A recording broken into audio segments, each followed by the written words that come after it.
Tapi oleh kerana cutinya adalah cuti bersambung 3 hari, so ramailah tak dapat ikut serta program kita pada hari ini. Dia balik kampung dan kenduri kahwin macam-macam. Alhamdulillah kita diizinkan Allah SWT untuk hadir pada hari ini. Walaupun cuti panjang, kita korbankan diri kita, masa kita pada hari ini untuk sesama kita menambahkan ilmu. Saya ucapkan terima kasih juga kepada Ustaz Rafi kerana bersama kita walaupun keletihan, dimaklumkan semalam baru sampai daripada balik dari Tanah Suci semalam. Penat tu kalau ikutkan. Tapi alhamdulillah memberi komitmen untuk bersama kita pada hari ini sampai dengan hari nanti insya-Allah. Sama-sama kita ambil pengajaran apa yang akan disampaikan pada hari ini untuk kita praktikkan dan kita sampaikan kepada mereka yang tidak hadir pada hari ini. Jadi sekali lagi kita terima kasih kepada semua yang hadir, terutama wakil-wakil surau yang memberi komitmen untuk hadir pada hari ini untuk bersama-sama kita dengan kaki tangan penonton untuk menambah ilmu berkenaan dengan urusan jenazah untuk kita praktikkan dalam karya kita dan juga untuk keluarga kita. Jadi oleh kerana tidak memanjat masa pun dah tinggal duit, saya serahkan program ini kepada Ustaz untuk meneruskannya. Silakan Ustaz.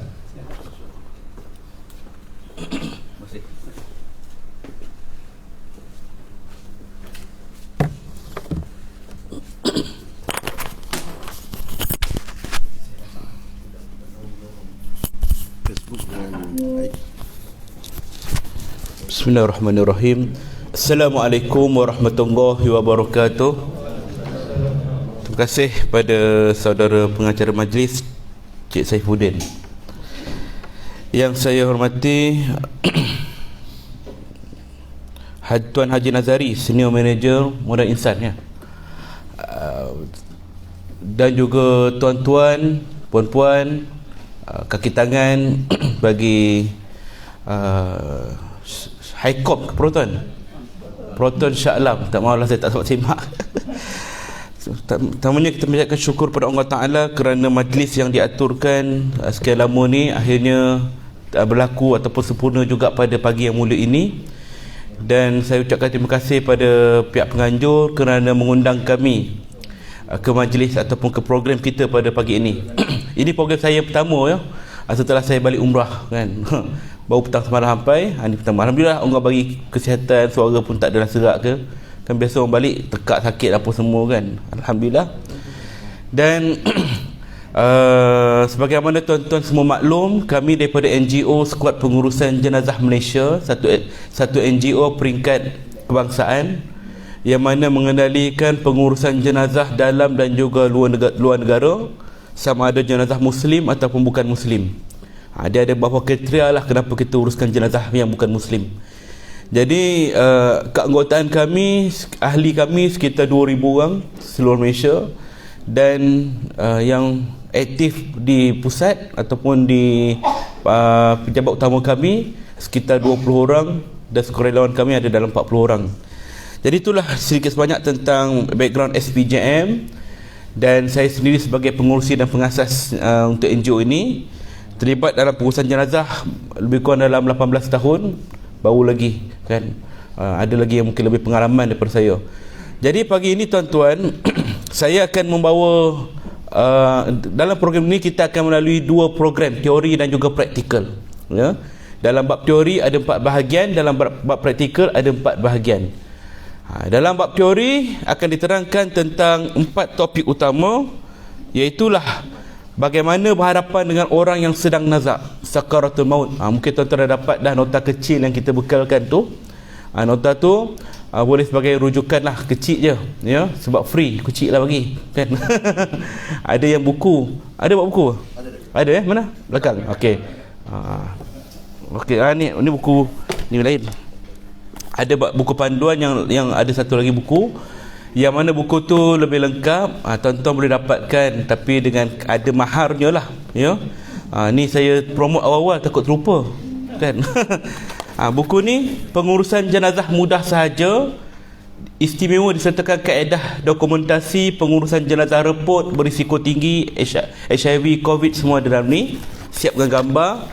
solat jenazah dan juga talqin, semua ada dalam ni lengkap ya.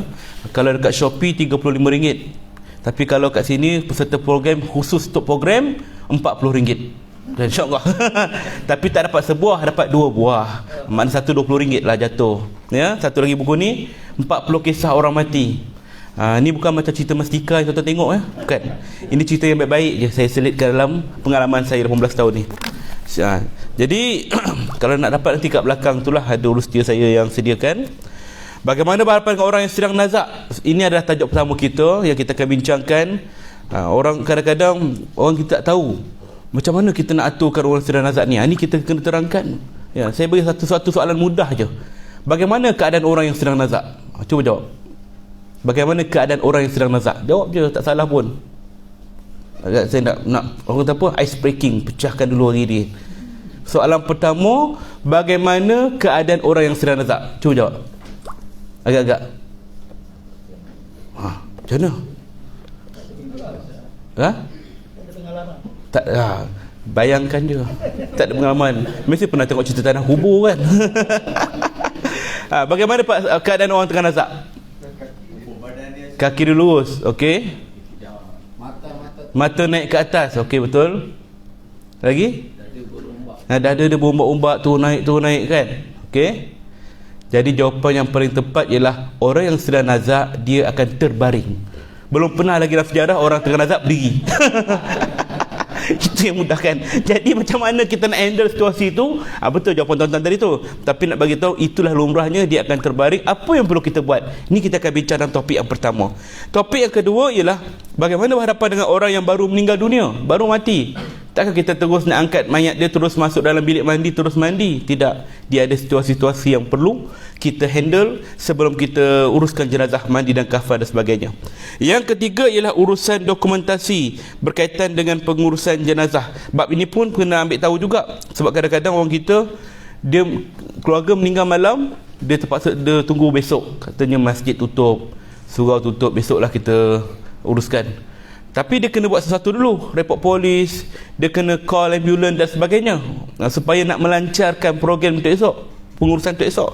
Jadi bab ini perlu ditelitikan ya, bagaimana dokumentasi nak buat, nak dapatkan surat permit kubur, nak dapatkan sijil kematian, apa proses dia. Dan yang keempat ialah rukun pengurusan jenazah sendiri, iaitulah perkara-perkara yang berkaitan dengan yang wajib dalam pengurusan jenazah, yang sunat dan juga yang adat. Kadang-kadang bab ni orang keliru. Kalau tak ada kapur barus, macam mana nak mandi mayat ni, kapur barus tak ada. Padahal itu sunat saja. Ini bab-bab ni kita akan terangkan ya, insya-Allah. Dan dalam bab praktikal akan kita akan buat 4 rukun pengurusan jenazah sendiri, iaitulah mandi, kafan, solat dan ke bumi. Ini dalam bab praktikal nanti ya. Mandi, kafan, solat dan ke bumi. Dalam bab mandi nanti dan kafan, insya-Allah tuan-tuan akan bersama dengan sahabat saya, Cikgu Ikhwan, yang mana dia akan handle untuk bab praktikal, kerana jadual saya hari ni agak padat ya, pasal bertemu dengan jadual kenduri saya dekat Mahsan Bahau Negeri Sembilan. Saya kena tu pasal Pak Saudara punya kenduri, tak pergi kan, mengajuk pula dia kan, kau pergi mana-mana jauh boleh kan, kenduri sendiri tak datang kan. Jadi dia jemput saya baca doa pula tu kan. Pukul 12.30 mesti ada. Allah Akbar, tu syok lah. Tu sebab tu hari ni saya bawa kuda perang, tak naik 4 tayar kan, 2 tayar senang je nak mencelah kan. Jadi praktikal akan bersama dengan Cikgu Ikhwan untuk mandi dan kafan, insya-Allah sempat dalam program ini. Dalam teori ini saya akan selitkan untuk bab solat dan juga ke bumi. Itu saya akan selitkan ya. Dalam bab praktikal mandi nanti, kami biasanya dalam kursus pengurusan jenazah tidak melibatkan air, penggunaan air ya, setitik air pun tak ada kan. Sebab apa? Saya mula dalam menganjurkan kursus ini dah 10 tahun dah, sejak 2012. Pengalaman saya, kalau kita menggunakan air ketika praktikal nanti, kebiasaannya akan jadi 2 musibah. 2 musibah tuan-tuan. Musibah pertama apa dia? Tuan-tuan banyak main air. Itulah dia. Pasal apa banyak main air? Pasal yang jadi model nanti kawan-kawan juga. Ni masalah kita nak rejam dia, nak usik dia kan. Jadi dia akan banyak main-main nanti kan. Itu biasalah. Bukan budak-budak kecil sekolah rendah, budak universiti je. Ya, orang tua-tua masjid-masjid semua pun kalau saya buat air mesti banyak main air kan. Dia geletek kawan tu sana sini kan. Tak jadi apa-apa. Itu pengalaman. Dan musibah yang kedua pula, kalau kita guna air, kawan yang kena mandi tu nanti mesti demam panas kan? Bukan sebab kerana badi mayat, tidak, sebab terlalu lama dimandikan. Pasal tuan-tuan akan banyak soalan ketika mandikan jenazah tu. Waktu mandi tu lah, ustaz air ni berapa banyak air ni? Air ni dekat mana? Lagi banyak soal, lagi lama kawan tu kena mandi. Menggigil bila nak habis ni kan. Jadi tidak menggunakan air, hanya simulasi saja. Simulasi tu cara nak bolak-balikkan badan dia, nak istinjak dia, itu akan akan ditunjuklah kaedah dia. Dan dalam bab yang kedua, kafan, insya-Allah dalam bab kafan ini kita akan tunjukkan kaedah yang sesuai untuk lelaki dan perempuan. Mana kalau ada muslimat sini nak ikut sekali tengok pun boleh, tak ada masalah. Mudah saja. Ya, mudah. Ada sahabat saya, ada orang tu, dia telefon saya, dia WhatsApp saya.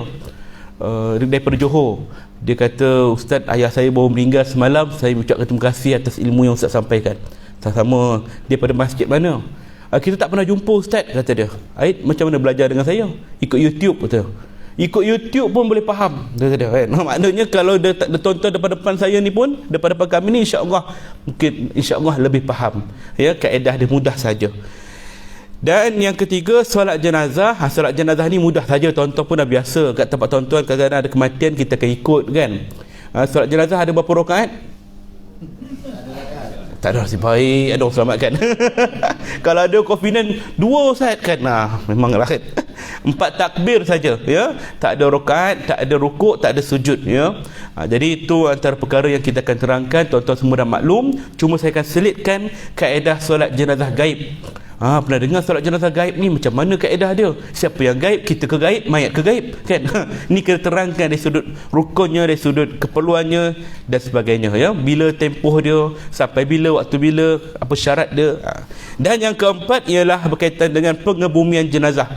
Dalam bab pengebumian ni tak perlulah kita pergi gali tanah mana-mana keliling ni nak buat tunjuk sampel turunkan mayat, tak payah. Sebab kita tahu kat mana-mana tempat pun sekarang ni dah ada tukang gali sendiri. Kubur seksyen 1 ni pun dah ada pakai apa nama tu? Dia korek pun guna mesin. Tak ada dah guna tangan sekarang ni, jarang lah. Mungkin kat kampung mesti ada lagi. Jadi kita hanya turunkan jenazah saja. Ini yang perlu kita bincangkan, macam mana kaedah nak turunkan jenazah. Kerana apa? Masalah yang berlaku dalam bab pengebumian ini ialah yang turun 1 orang, 1 mayat. Yang menyambut dalam lubang tanah 3 orang menyambut. Tapi yang bagi arahan dekat atas 30 orang. Ini masalah dia. Kan semua nak bercakap kan. Jadi serabut pengebumian jenazah tu. Jadi kita akan terangkan apakah sunat dia, macam mana yang wajib, adakah buka muka tu wajib ke sunat, mengiringkan tu wajib ke sunat. Ini kita akan terangkan insya-Allah dalam bab teori ni. Selagi saya masih ada di sini, tuan-tuan bebas nak bertanya soalan. Ya, kita akan berhenti insya-Allah dalam pukul sekitar 1 jam lagi, 10 suku ataupun 10.30 insya-Allah selewatnya. Ada rest ke, ada minumnya? Ke tak ada, straight dah? Tak ada ya? Minum, kalau siapa nak pergi tandas tu pergi sendiri lah ya. Tak payah angkat tangan, terus je keluar kan? Baik tuan-tuan, yang pertama ialah bagaimana berhadapan dengan orang yang sedang nazak, sakaratul maut. Okey, sakaratul maut ini satu perkara yang kita perlu tahu, yang dilalui oleh semua orang. Tak ada orang yang terlepas daripada sakaratul maut. Sedangkan baginda junjungan besar kita Nabi Muhammad sallallahu alaihi wasallam sendiri pun merasai keperitan sakaratul maut. Sakarah dari segi bahasa mabuk. Maut tu kematian. Mabuk diambang kematian. Orang yang sedang mabuk, macam mana keadaan dia tuan-tuan? Orang mabuk, dia tak dapat beza mana kanan, mana kiri, mana depan, mana belakang. Kalau dia mabuk minum arak, dia akan langgar tiang lampu, tiang elektrik, apa saja keadaan, dia tak dapat bezakan mana baik, mana buruk. Demikian orang yang mabuk ketika nazak. Dia dalam keadaan sakit sehingga dia lupa segalanya. Dia lupa siapa dirinya, dia lupa keluarganya. Yang lagi dahsyat, dia lupa siapa Tuhannya. Ini yang kita perlu ikut apa yang diajar oleh Nabi SAW. Lakina mautakum la ilaha illallah. Yang pertama ialah kita ajarkan pada orang yang hendak mati ini kalimah La ilaha illallah. Ini sunnah je. La ilaha illallah, tu sahaja. Tak payah ikut drama sangat lah. Ikut drama Melayu, sinetron Indonesia. Kalau orang tu nak meninggal je mesti mengucap panjang. Kan? Pak, ikut pak. Asyhadu an la ilaha illallah. Yang heran tengah azab pun boleh ikut. Asyhadu an la ilaha illallah. Siap jari macam ni ha. Tu masalah tu kan. Nak tunjuk husnul khatimah. Wa asyhadu anna Muhammadur Rasulullah. Panjang ucap kan. Aku bersaksi. Oh, susah lah kan. Tu pembongak tuan-tuan kan. Mana ada orang tengah azab mengucap panjang kan. Siap makna sekali. Melainkan dalam drama Melayu dan juga sinetron Indonesia. Tu saja dia kan. Hakikatnya orang sedang azab ini nak sebut kalimah la ilaha illallah pun bukan mudah. Ya, bukan mudah. Ya, dapat kalimah Allah pun alhamdulillah satu kesyukuran kepada kita dia dapat sebut. Sekali je. Kalau kita dengar daripada dia sekali cukuplah. Orang yang sedang nazak ni dia akan baring, maka kita bisikkan dekat telinga dia. Dekatkan telinga dia pada kita, la ilaha illallah, bisikkan sehingga dia boleh ikut. Ya, bagi beberapa isyarat. Sekiranya dia tak boleh sebut, sama ada dalam keadaan koma ataupun dalam keadaan dia lupa dan sebagainya, memang tak boleh sebut, minta dia bagi isyarat. Kalau tak sebut, tak dapat sebut la ilaha illallah, cuba bagi tanda, kelip mata ke kan, gerakkan lidah ke, la ilaha illallah, tengok apa signal yang dia boleh capai. Kadang-kadang dia tak dapat nak keluarkan suara, maka kita bagi dia tanda. Okey, cuba sebut Allah. Sekali je dia bagi signal ataupun bagi tanda, cukuplah, tak payah paksa dah kan. Dan sekiranya dia meninggal dunia tanpa bagi tanda tanpa bagi signal, tak dapat sebut la ilaha illallah, maka apa perlu kita buat? Redalah, tak payahlah kita suuzon. Allah tak dapat nak mengucap, tak neraka manalah pergi dia ni kan. Tak payah cakap macam tu ya, kita husnuzon, sangka baik bahawa dia dapat mengucap, kita saja yang tak dapat tandanya, tak nampak tandanya ya. Maka kita ajarkan begitu, dan sekiranya sekali dia dapat ucap cukuplah, tak payah kita paksa lagi ya, sebab kita nak kalimah terakhirnya la ilaha illallah. Dan sekiranya dia ada, jangan ajak dia bercakap pula. Alhamdulillah dapat sebut, nak air, nak kata dia. Susah payah kita nak suruh dia sebut la ilaha illallah, dah dapat sebut kita ajak dia bersembang pula. Tak boleh. Dia kena ulang sekali lagi. Kalimah la ilaha illallah ni mesti kalimah yang terakhir diajarkan kepadanya. Ya, sekiranya kita tak dengar, kita sangka baik, insya-Allah dia dapat sebut, kita yang tak dengar. Ya. Baik, kerana apa kita nak kalimah terakhir? Kerana Nabi SAW menyebut, man kana akhiru kalamihi la ilaha illallah dakhalal jannah. Barang siapa akhir kalamnya dia dapat sebut kalimah ini la ilaha illallah, masuklah dia ke dalam syurga. Ini yang kita nak kan, nak pastikan orang yang dalam keadaan azab ni, terutamanya keluarga kita, dapat mengucap. Ada saya kuliah dekat Jabatan Bomba dekat Batang Kali, tak salah saya ya. Dia ada institut latihan dekat sana. Dia kata kami ni antara tim yang terawal untuk insiden ataupun kemalangan jalan raya. Aksiden dia yang sampai awal. Jadi kalau ada orang tengah nazak, kami akan ajar dia mengucap. Tapi kadang-kadang situasinya bila berjumpa dengan orang yang bukan Islam, macam mana Ustaz, boleh ke kami ajar mengucap? Saya kata ajar je, kita ajar saja kan. Pastikan keluarganya tak adalah situ, maknanya kita tak nak ada masalah kemudian. Jadi kita cuba selitkan, sebut bang la ilaha illallah. Kalau dia dapat sebut, mudah-mudahan syurga bagi dia. Kita nak selamatkan seramai mungkin orang daripada neraka ya. Sebab apa? Ini yang sunnah Nabi SAW kepada bapa saudaranya Abu Talib. Abu Talib sampai tengah nazak, Nabi ajar lagi kalimah tu. Sebab ini adalah perkara yang disunahkan. Kita nak semua orang masuk syurga seramai yang mungkin ya. Jadi bab ini la ilaha illallah ini kena semua ambil peranan. Jangan serahkan pada orang tertentu je. Kalau buat, aku dah sudah. Selagi ada ruang kesempatan, kita buat. Ya, besok kita mati pun kita harapkan hal yang sama juga daripada orang hidup. Yang kedua ialah sunat dibacakan surah Yasin hingga ke akhirnya. Surah Yasin, antaranya surah Ar-Ra'd, antaranya surah-surah yang lain ialah Qul a'udzu birabbil falaq, Qul a'udzu birabbin nas, Al-Falaq dan An-Nas. Ini sebagaimana yang dilakukan oleh Siti Aisyah radhiyallahu anha ketika Rasulullah SAW dalam keadaan sakarat.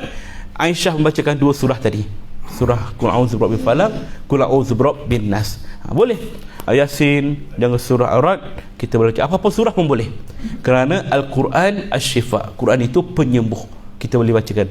Dan yang ketiga, tunaikan apa juga hajat pesakit. Jika dia dahaga, maka kita tunaikan hajat dia, bagi dia air. Sama ada dia minta ataupun tidak. Kita melihat tanda-tanda dia bagaimana, mulut dia kering, mengelupas kan, bagi dia air. Kalau doktor kata dia tak boleh minum air, cik, dia ni dah masuk ubat kat dalam perut dia, susu ke apa kau, ataupun dah terbuk kat sini kan, maka macam mana air tak boleh masuk? Doktor pesan begitu kerana ilmu dia, maka kita ikutlah. Janganlah kita gogokkan satu botol mineral tu kat mulut dia, gogok-gogok memanglah dia tak bagi, tapi ambil satu sudu, sok kat mulut dia, basahkan bibir dia saja, kerana itu sunat.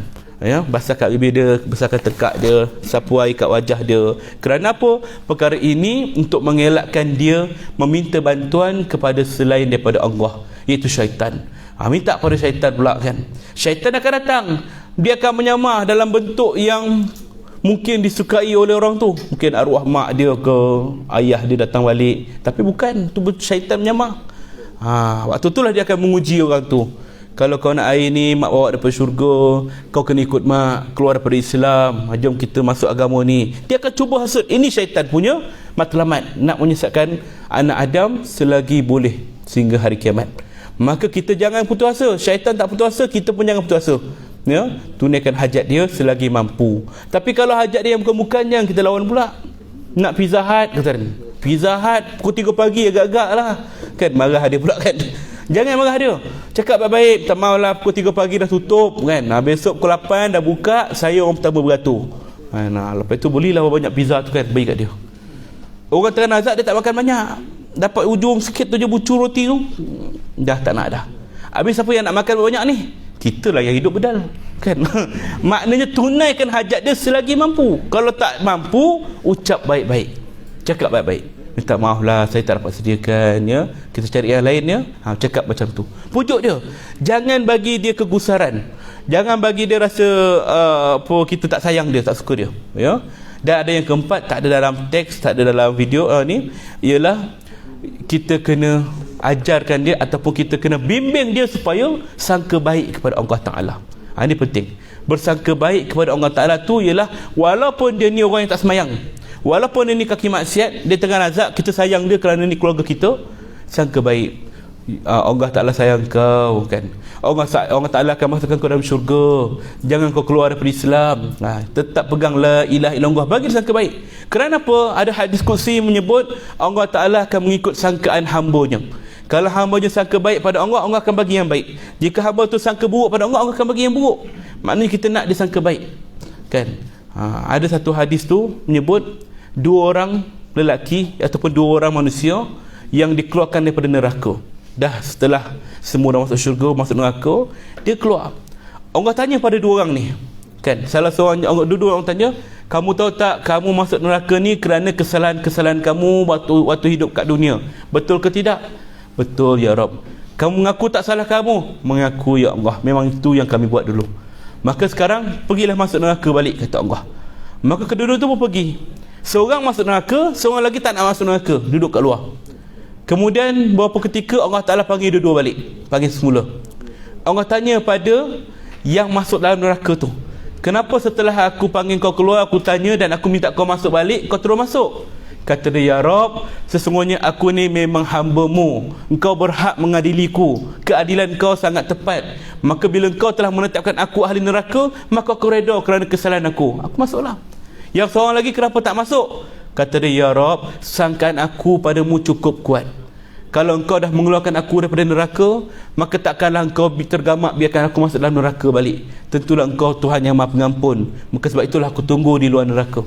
Maka oleh kerana dua-dua perkara ini, Allah Ta'ala kata, masuklah kedua-duanya ke dalam syurga dengan rahmatku.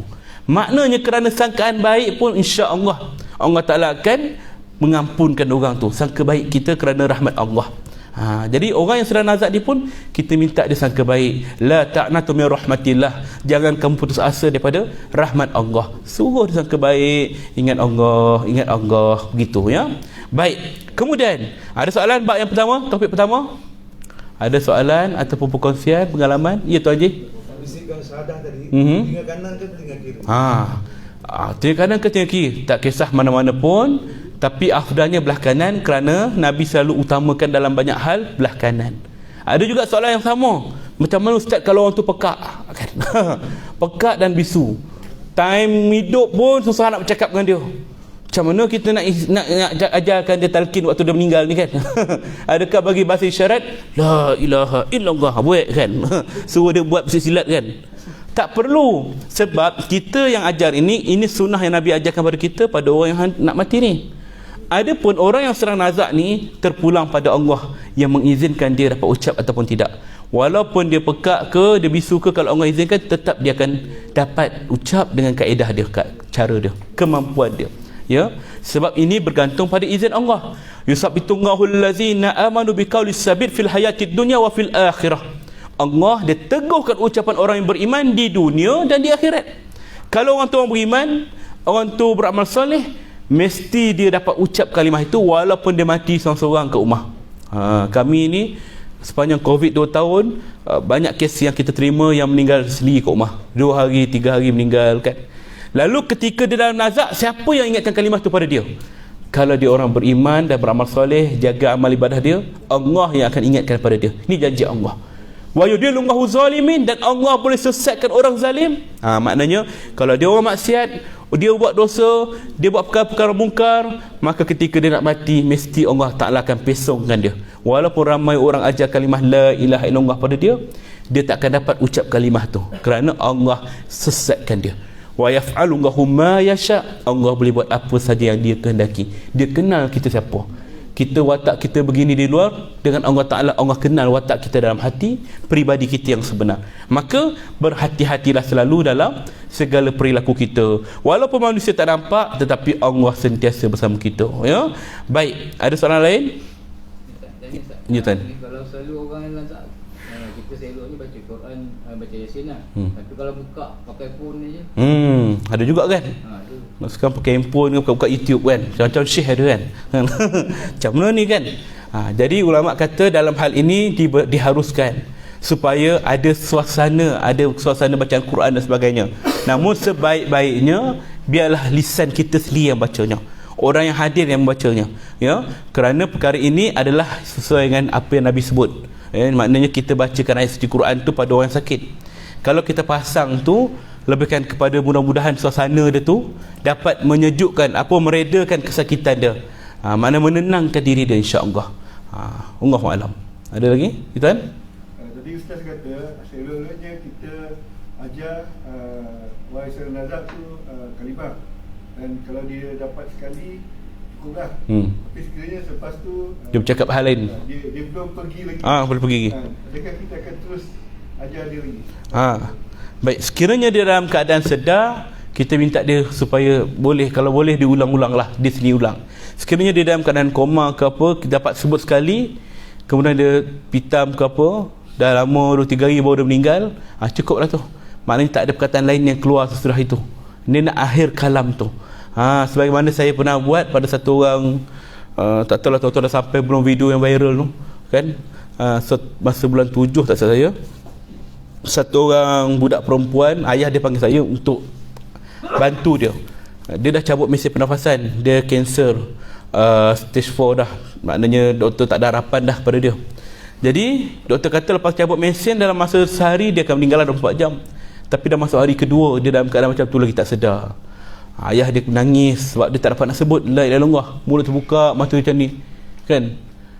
Sebut la ilaha illallah, tak boleh kan. Ayah dah menangis dah. Saya datang lepas isyak tu, saya datang ke hospital, saya ajar dia pun dia tak dapat nak ucap. Saya minta ayah dia baca Yasin dengan saya, kita baca Yasin, dah habis, kita cuba lagi, memang tak dapat apa-apa tanda. Saya kata, kakak cuba ikut saya, la ilaha illallah.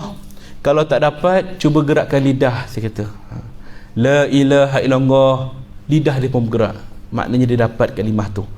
Alhamdulillah. Saya kata kalau nak yakinkan ayah dia lagi kan, sebut Allah. Tak dapat la ilaha illallah, sebut Allah. Cuba Allah. Nampak dada dia berombak, Allah. Akhirnya keluar kata, wah mana sekali lah Allah, kata Dan. Cukuplah. Dan saya kata kat dia, okey cukuplah, jangan paksa dia lagi. Maka ayah dia pun lega lah, bacakan surah Yasin. Dia pun tak ada cakap apa-apa. Dia meninggal pagi esok tu pukul 5 pagi sebelum subuh kan. Maknanya itu kalimah terakhir yang didengari daripada dia. Alhamdulillah, sangkaan baik kita, mudah-mudahan Allah terima. Allahu a'lam. Ada soalan lain? Tuan?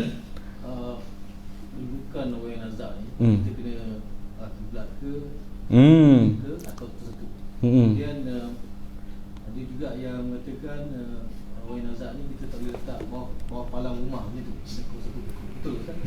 Baik, masih soalan tu. Yang pertama, kedudukan orang yang sedang nazak. Macam mana keadaan kaedah menghadap kiblat ke dan bagaimana? Dia bukan hanya pada orang yang tengah nazak je, termasuklah orang yang baru meninggal kan kat rumah kita. Macam mana nak letak posisi dia tu? Orang kata menghadap kiblat. Jadi saya tanyalah menghadap kiblat tu macam mana? Kebanyakannya yang biasa kita melihat ialah kakinya yang menghadap kiblat. Katakanlah sana kiblat, kaki dia yang menghadap kiblat.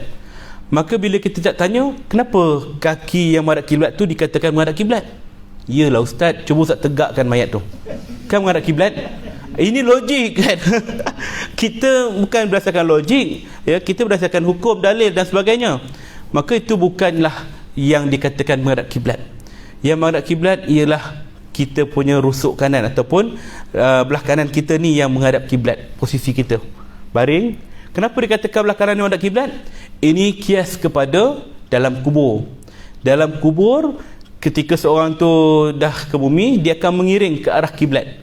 Belah kanan ni yang akan mengiring kan? Kita akan mengiring ke arah kanan. Cuma waktu orang sedang sakit dan ketika orang baru meninggal dunia kat rumah, kita tak mampu nak iringkan dia, tapi cukuplah baringkan dia, biar belah kanan ni saja yang menghadap kiblat. Kenapa tak kaki? Kerana adab kita kepada Baitullah, ya. Kita kena ada adab. Kalau kita buat tandas pun tidak boleh kita buat tandas yang menghadap kiblat ataupun membelakangkan kiblat. Mestilah sisi dia tu, belah kanan atau belah kiri. Maknanya kita ni ada adab kita, selain daripada hukum hakam yang kita patuhi, ada adab juga yang perlu kita jaga. Ya, maka kebanyakan orang meletakkan kaki itu bukan kata silap, ya, tidak katakan dosa besar dan sebagainya, tapi adab kita pada Baitullah, ya. Maka sepatutnya belah kanan. Itu posisi. Termasuk juga dalam bab solat jenazah. Kan solat jenazah orang kata tu bab tu kita sentuh nantilah, kepala kanan ke belah kiri, nanti kita akan masuk bab tu. Ya, insya-Allah. Ada soalan lain? Tadi soalan kedua tadi saya tentang apa ni? Palang tu kan. Baik. Ni kadang-kadang kepercayaan orang Melayu kita lah. Katanya nak mudahkan roh keluar, bukalah atap kan. Betul saya? Ni dalam cerita momok banyak kan. Tapi adakah itu ada kebenarannya? Jawapannya tidak, ya. Roh tetap akan keluar walaupun tak payah buka, walaupun dalam gua ke apa ke mati juga kan. Sebab ini mungkin kerana perubatan. Sebab kita tahu ilmu Allah Ta'ala ni luas, ya. Ada orang yang dia belajar dalam bab ilmu perubatan dan sebagainya, wallahu alam, ya, mungkin kerana cahaya dan sebagainya. Dia kata kalau orang susah nak meninggal, buka atap. Tengah hari panas pun dia buka atap, letak orang tu tengah. Akhir sekali meninggal. Kan dah meninggal tu, dia meninggal sebab apa?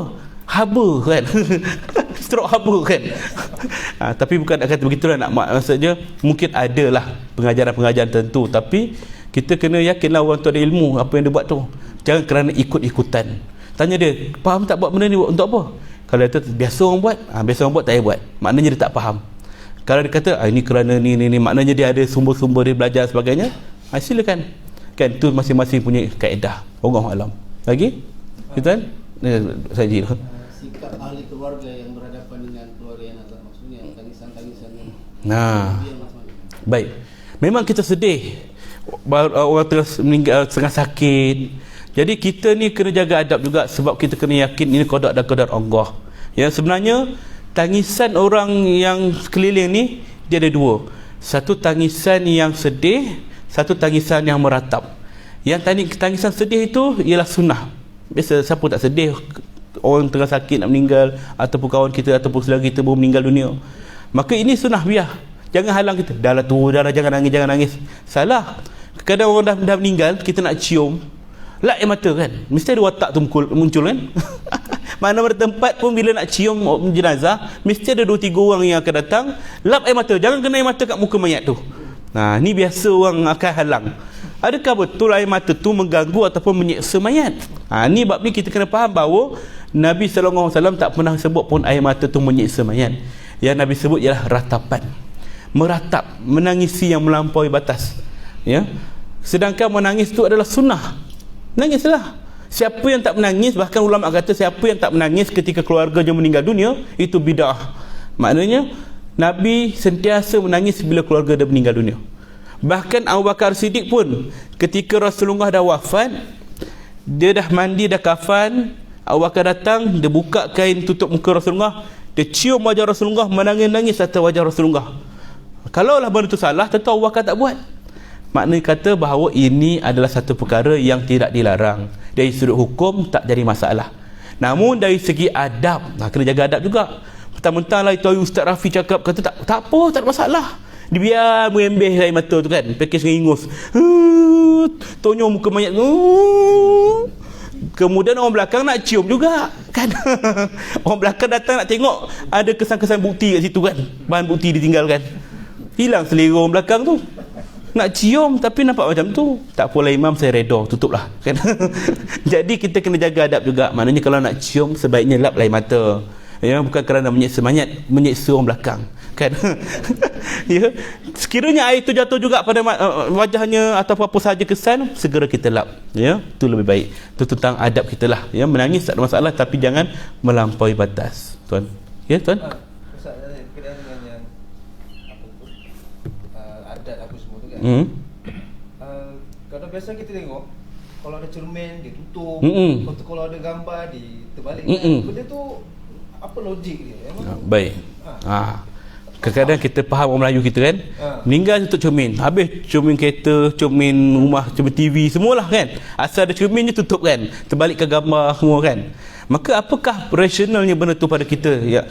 Jadi bila kita hidup di alam baru ni, kita yang tak nampak suasana orang dulu, kita akan mudah katakan ini khurafat, ini benda yang bid'ah dan sebagainya. Tapi benda ni perlukan kajian ya. Saya dah melihat, kaji dalam hal ni, apakah faktor utama wujudnya amalan demikian. Kita tak boleh kata terus kepada khurafat ya. Bila saya melihat keadaannya, ia terkait dengan hukum edah. Edah ni berlaku pada seorang isteri yang kematian suami ya. Seorang isteri yang kematian suami, dia tidak boleh berhias, perwangian, bersosial dan sebagainya dalam tempoh 4 bulan ataupun kata orang 3 kali suci. Makna kata dia ada batas dia. Orang dahulu, nenek moyang kita dulu, bila kematian, maka bila disebut tentang hukum edah, dia tak boleh terima. Takkanlah tak boleh nak berhias, kita nak pergi pasar kan. Orang tengok muka kita, takkanlah tu, takkan tak boleh berhias langsung. Sebab apa dia nak berhias? Kerana dia melihat wajahnya di cermin kan. Memang dah menjadi satu tabiat, habit bagi orang perempuan, asal tengok cermin dia mesti nak tengok muka dia kan. Sini kan. Betul tak kak? Lalu kat tinted kereta orang pun jadi kan, dia kan. Tak tahu dalam tu ada orang kan. Dia buat macam ni. Asal nampak cermin je dia akan buat kan. Kerana apa? Dia melihat wajahnya, alamak tudung RM1 lah. Cuba kalau tak nampak, dia okey je, boleh je hidup macam biasa kan. Maka untuk mengelakkan orang tu berhias, maka ulama dahulu ataupun orang tua-tua dahulu nak kata jangan berhias, dia tak diterima. Maka dia kata, kau suami meninggal, kau tutup cermin. Tutup cermin. Kenapa tu? Kau nak nanti kalau tiba-tiba nampak roh tu kat dalam cermin? Tak nak kan, takut. Tutup kan. Maka kaedah menakut-nakutkan ini digunakan oleh orang dahulu untuk supaya dia ikut hukum tu. Bila tak tengok cermin, tak adalah berhias. Itu kaedah dia. Sebab itulah kita tengok, bila tengok cara orang tua-tua kita, mak ayah kita dulu kan, contoh pun biasa mungkin dah biasa kan, ramai-ramai masuk rumah, apa maksud dia? Ramai-ramai masuk rumah, ada orang datang kan, mana datang amalan tu kan. Apa rasional daripada kita sekarang ni? Kerana kebiasaannya kita ni, bukan sekarang ni je, daripada dulu lah kan, rumah kita ni akan kemas bila orang datang je kan. Jadi nak suruh anak-anak kemas rumah, tak nak dia macam anak kita sekarang ni lah. Tolonglah kemas rumah, puas kita bercakap tu kan. Tak ikut. Tiba-tiba dapat WhatsApp, maklum kau nak datang kejap lagi ni, cepat kemas rumah. Kelang kabut kemas rumah semua kan. Sebab orang datang kan. Jadi dulu tak ada WhatsApp. Jadi cara dia ialah ramai-ramai masuk, ada orang datang ni.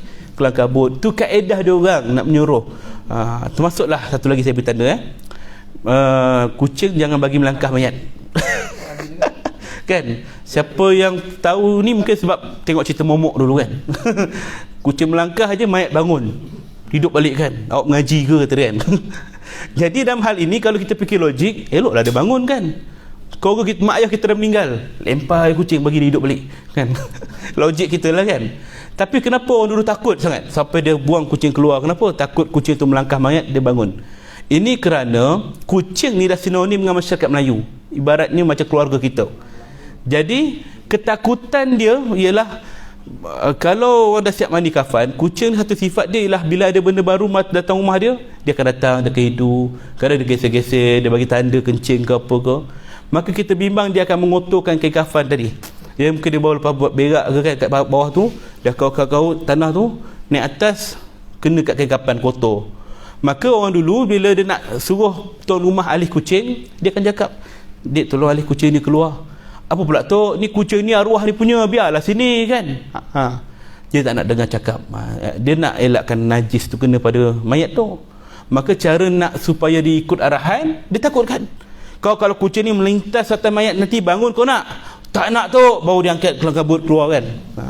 Cara nak menakut-nakutkan tu supaya dengar arahan. Tapi bila kita dah ada ilmu sekarang ni, kita dah faham hujah, maka barulah kita tinggalkan amalan tu. Kerana apa? Dulu cara nak mendidik masyarakat supaya mengikut. Termasuklah nanti kita tentu dalam solat jenazah, kenapa orang bayar upah kan, RM5 lepas solat jenazah je bagi duit. Kita tak ada sekarang ni, tapi belah kampung masih ada. Kenapa amalan ni wujud? Nanti kita akan bincang, insya-Allah. Ada soalan lain? Alright, kita teruskan. Bagaimana berhadapan dengan orang yang baru meninggal dunia? Baik, orang yang baru meninggal dunia, kita kena ucapkan kalimah istirja. Sebagaimana firman Allah Ta'ala, a'udzubillahi minasyaitonirrajim, wa basyirus sabirin allazina idza sabatkum musibatun qalu inna lillahi wa inna ilaihi rajiun. Berilah kabar gembira pada orang-orang yang sabar apabila ditimpakan musibah, mereka berkata inna lillahi wa inna ilaihi rajiun. Sesungguhnya kita ini adalah milik Allah, kepada Allah jualah kita semua kembali. Ini kalimah musibah, bukan hanya pada kematian, kesakitan, kesedihan, kekecewaan, kehilangan. Inilah kalimah dia. Orang sakit kat hospital, innalillahi wa inna rajiun. Dan kalau dulu tak faham, kawan tu tumbuk balik orang tu kan, kau ingat aku dah mati kan? Tapi sekarang kita dah faham, ini kalimah musibah, maka kita buatlah. Dan kalimah ini juga bukan hanya pada orang Islam. Kadang-kadang orang Islam kita pun kan tu juga, bila dia dah meninggal, kita dengar melalui telefon, "Pak cik kau dah meninggal, inna lillahi rajiun." Boleh kita jumpa kawan kita, "Ayah saya dah meninggal semalam, inna lillahi rajiun." Tapi kalau kita baca melalui WhatsApp, Facebook, Instagram, kita tak sebut inna lillahi. Kita sebut apa? Al-Fatihah dalam kurungan dibaca kan. Salam takziah, Al-Fatihah dalam kurungan dibaca dan sebagainya. Salah ke Ustaz? Tak salah, bacalah. Kita baca Al-Fatihah dapat pahala kat kita, dan insya-Allah sampai kepada yang kita hajatkan.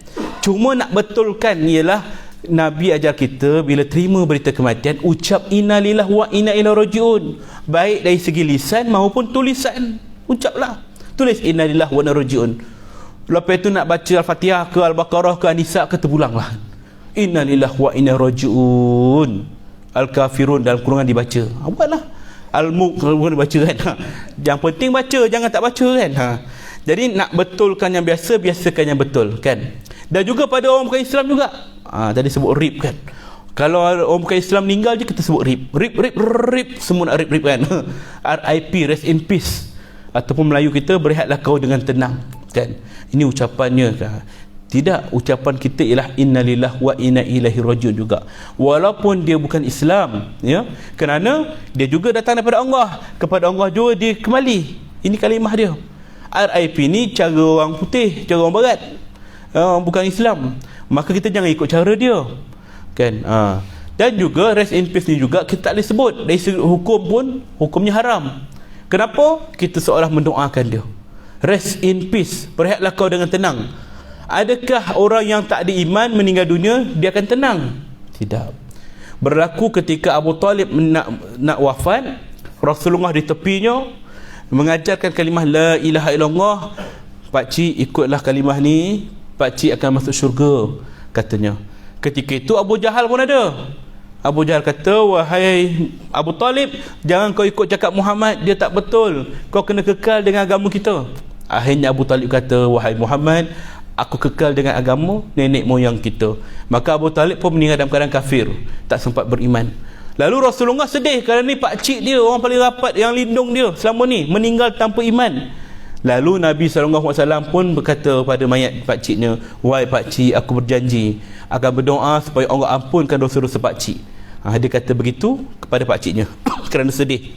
Lalu Allah Ta'ala pun menegur Rasulullah SAW, diturunkan surah At-Taubah ayat 113 yang menyebut tidak boleh mana-mana orang beriman, tidak boleh mana-mana Nabi dan orang beriman mendoakan kepada orang musyrik, sekalipun orang musyrik itu ialah kaum keluarganya sendiri. Sesudah nyata orang musyrik itu tempatnya di dalam neraka, maka tak boleh. Maka Rasulullah ditegur sebagai asbab kepada kita juga. Orang kafir meninggal tak boleh doakan dia. Waktu dia hidup kita boleh doa hidayah dan sebagainya. Dia meninggal tak boleh. Maka ucapan RIP tidak boleh kerana itu ialah tanda kita mendoakan dia. Walaupun kata ni cara kita ucap takziah, tidak. Cara kita ialah innalillah wa inna ilaihi rajiun, salam takziah, kami simpati di atas awak, boleh pada keluarga dia, ya. Innalillah. Dia bukan hanya pada manusia, termasuklah binatang. Kucing kita mati, innalillah. Ikan laga kita mati, innalillah. Kan? Apa lagi kita perlu, kan? Terpijak semut mati, innalillah rajiun. Rotek mati, innalillah rajiun, kan?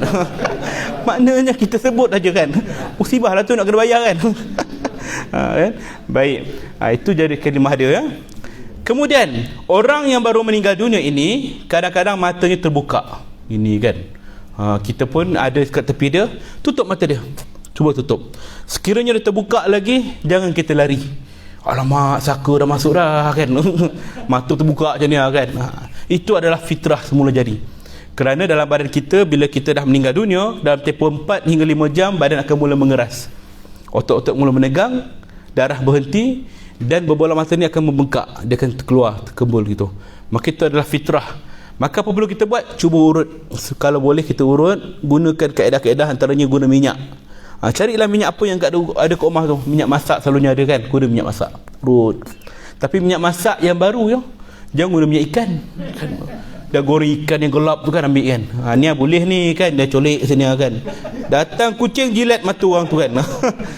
Yang belum guna, ya, kita urut perlahan, insya-Allah boleh, ya. Apa saja minyak ada kat rumah tu, ya. Lotion ke, baby oil ke, minyak zaitun ke, yang sesuai. Ada orang kata, ustaz, minyak hitam boleh? Wah, mentang-mentang lah ada mekanik, kan? Minyak hitam lebih dulu kat bengkel tu boleh lah kot, kan? Janganlah, ya. Ada kata, ustaz, minyak petrol boleh? Yang tidak dia tanya. Ni ada soalan ni kat Kedah saya dapat. Ustaz, minyak petrol boleh? Confident dia tanya, kan? Saya kata, bang, petrol haram hukumnya. Haram terus? Ya, pasal mahal sekarang. Tak kena tempat letakkan mata, kan? Jadi minyak yang sesuai lah, ya. Baik. Sekiranya kaedah minyak kita dah guna, terbuka lagi mata dia, ambil batu-batu kerikil yang bersih kat tepi jalan, sepah tu, kan, ambil, bersihkan, confirmkan tu batu betul. Takut tek kucing ke apa, mana tahu, kan? Betul, letakkan dekat atas kelopak mata dia, memberatkan mata dia. Sekiranya batu tak boleh, jangan guna bata. Tak jumpa bata boleh lah, kan?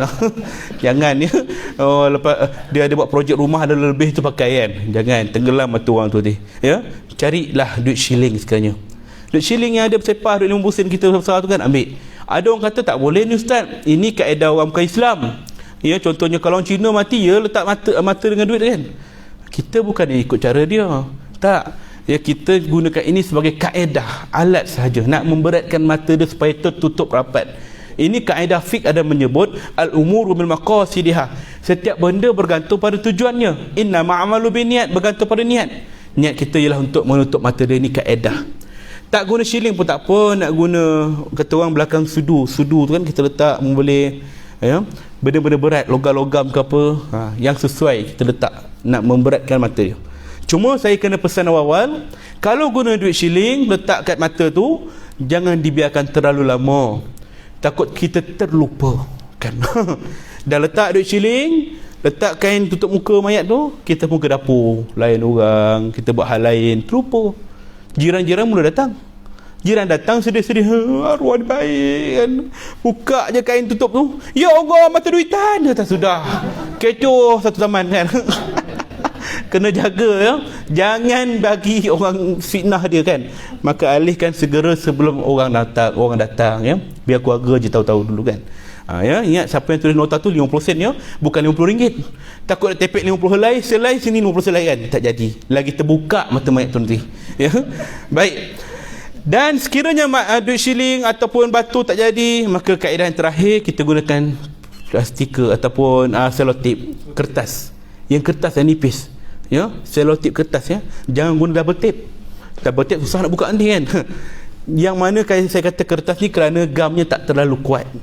Biasa kat hospital kita ada medical tape tu yang nipis tu. Jadi kita tarik ke kelopak mata sampai ke bawah ni untuk menutup mata dia. Gunakan kaedah selotip ya. Ingat ya, selotip. Jangan tulis stapler. Tersalah tulis stapler pula, guna gun pula tu. Jangan kita seksa mayat macam tu ya. Tapi kaedah orang bangsa asing yang bukan Islam, dia bukan guna selotip. Dia guna gam uhu. Gam uhu, gam gajah tu dititik kat mata tu macam air mo, tutup. Memang takkan terbuka selama-lamanya kan? Mulut dia ni pun kenapa tak terbuka? Sebab dia letakkan gam. Wah, saya dulu masa mula-mula lah, sebelum saya mendalami ilmu pengurusan jenazah ni, saya lepas uruskan jenazah kat hospital, sajalah nak ngintai bilik pengurusan mayat bukan Islam tu. Tengok Cina tu tarik keluar keranda, lawa keranda dia kan. Lepas tu ada cermin yang kita boleh tengok muka mayat tu. Kita mengintai lah mayat tu kan. Tersenyum tuan-tuan mayat tu. Ayah, ini banyak orang dengan muka kan, husnul khatimah kan ni kan. Muka senyum kan, tersenyum. Macam mana Cina ni boleh tersenyum? Kita fikirlah macam mana Cina boleh tersenyum kan. Usah baik muka ni kan. Sampailah Allah Ta'ala takdirkan saya mendalami satu ilmu ya, iaitulah saya mengambil diploma saya yang kedua dalam bidang Science in Embalming and Undertaker. Betul panggil saya Ustaz Undertaker kan. Di Manila, Filipina. Satu kursus yang jarang ataupun saya tak ada orang Melayu ambil lagi dalam bab ni, iaitulah pengawetan dan pengurusan mayat. Itu embalming, satu proses yang mana bukan Islam digunakan pada mayat mereka, kerana biasanya bila meninggal hari ni dia tak terus tanam, seminggu baru dia tanam. Kenapa? Upacara adat mereka. Kita terus ke bumi, jadi nak menunggu seminggu tu mayat dah mula mereput. Jadi nak elakkan mereput, dia akan awet mayat tu dulu. Embalm. Kita orang Islam tak perlu pakai ni, tapi orang Islam yang nak bawa balik jenazah ke luar negara, ini kaedah yang diguna pakai ya. Saya ada bawa senjata saya nak tunjuk pada tuan-tuan sebagai perkongsian ya.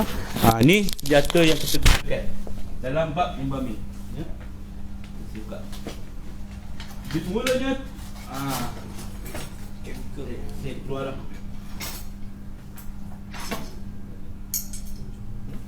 Saya buat caranya lah, nampak tak? Senjata Undertaker. Baik. Mula-mula mayat tu akan dibersihkan.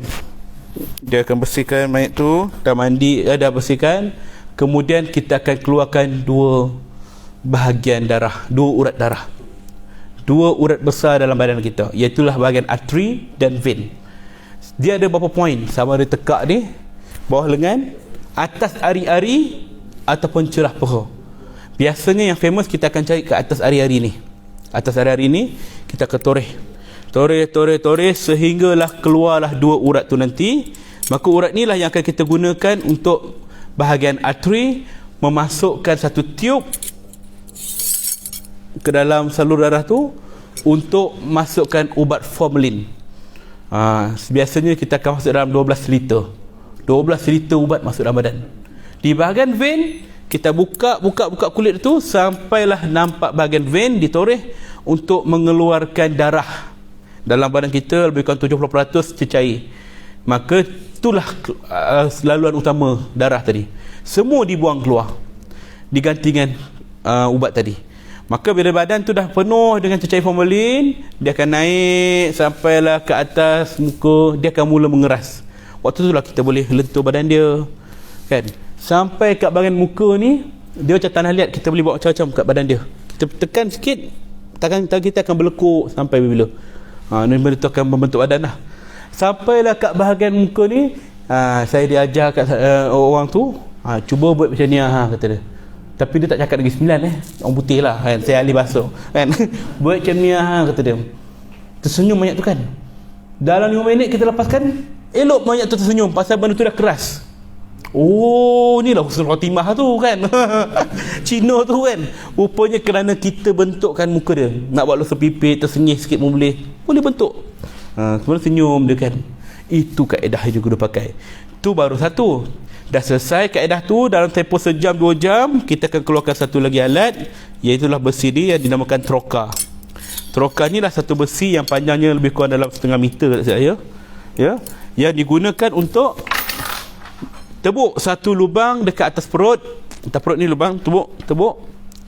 Dan dia akan masukkan besi ni ke dalam perutnya. Di dalamnya itu ada di belakang ni ada satu lubang, kita sambung dengan pipe untuk vacuum. Ni tajam ni. Kelilingnya ni pun ada lubang-lubang.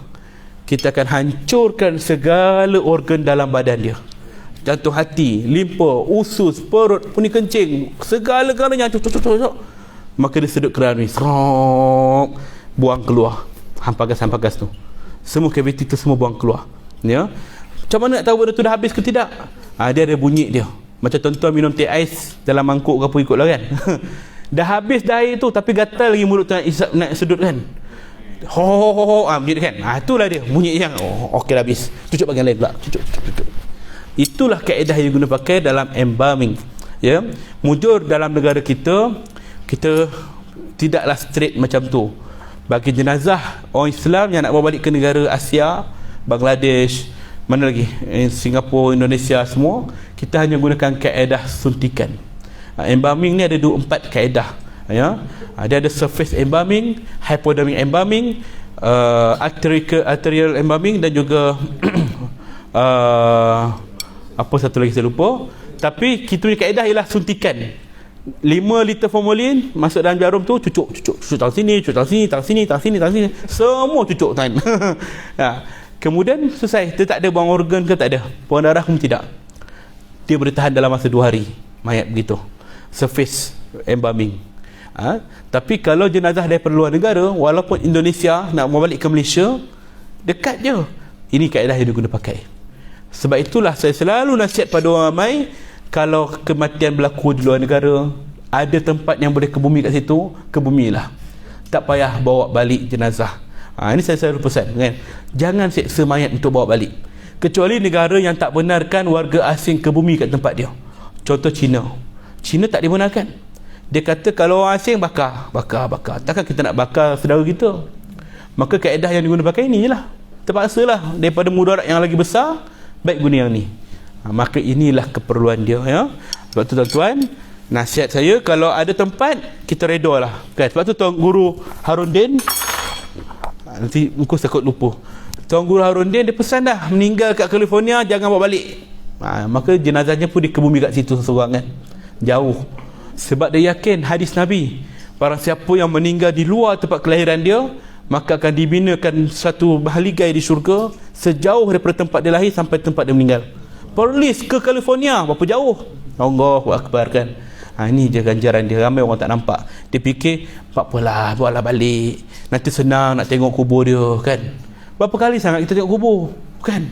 Mungkinlah sebulan pertama, 2 bulan pertama kita kerap. Dah masuk setahun dah kurang dah. Last sekali time raya je. Last sekali 10 tahun sekali kan.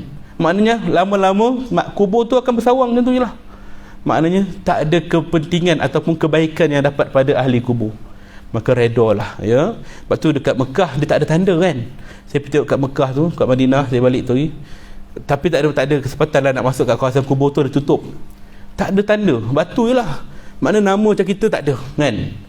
Dia letak mayat situ, katanya dalam tempoh setahun 2 tahun agak-agak dah habis, dia akan tukar.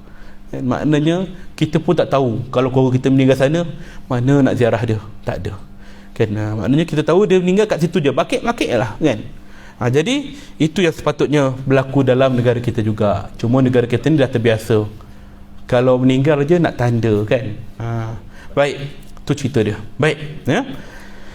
Okey, kemudian orang yang baru meninggal ni sumbatkan kapas di kedua lubang hidung dan telinga jenazah. Kapas hidung, telinga, untuk mengelakkan cecair keluar daripada hidung dan telinga dia, dan juga untuk mengelakkan serangga daripada luar masuk. Semut, lalat masuk ikut luar tu, buka ni, tutup, blok dulu dengan jumlah yang sedikit, tak payah banyak sangat. Kadang kita ni selagi boleh sumbat, dia sumbat, boleh lagi ni, sumbat lagi, kombang hidung mayat tu kan. Bila kita nak mandi mayat, tengok apa bos kembang bonah hidung mayat ni kan. Bila tarik keluar, la ilaha illallah, daripada tekak ni kapas. Allah kan. Jangan seksa mayat, sedikit saja, blok sikit je ya. Kemudian kalau ada gigi palsu, ikhtiarkan untuk keluarkan sekiranya boleh ya. Sebab apa? Gigi palsu yang boleh keluar masuk ni, kita bimbang bila dah meninggal, dia baring, ditetelan, dia kata sangkut kat sini. Jadi seksa lah ya. Maka alihkan segera. Jika gigi palsu yang dah tanam kat gusi, tak payahlah keluarkan. Mandai pula minta pelayar kan. Sepana saiz 14 kan, contohlah kan. Dia bismillahirrahmanirrahim, tap cabut. Ya Allah, gigi betul kan. Sudah tersalah pula kan. Jadi kalau tak boleh cabut, biar, jangan seksa badan kan. Termasuklah yang letak besi kat gigi tu. Tu apa nama? Braces. Budak-budak suka pakai kan, nak rata gigi tu. Kalau tak boleh cabut, yang jenis memang dah gam kat gigi tu, biarkan. Jangan seksa, minta lah screwdriver kan, nak cungkil berdarah mulut orang tu kan. Jangan. Biar apa saja ada pada badan mayat yang tak boleh ditanggal, biarkan. Termasuk kalau dia pakai cincin. Masa hidup ni boleh keluar masuk. Tapi bila dah meninggal, tangan dia kembang. Kita gunalah kaedah sabun ke apa ke, tak boleh keluar, dah bengkak dah kan. Biar je lah. Waktu nak mandi, kita ratakan je lah air. Pusing-pusing mudah-mudahan mana yang boleh capai. Syarat mandi jenazah ni, kawasan yang boleh kita capai je. Terangkatlah hukum kita ya. Kalau kawasan yang tak boleh capai, kita kata bukan kemampuan kita, bukan kita sengaja. Contohnya badan dia besar, pelipat je dah lepas 18 pelipat.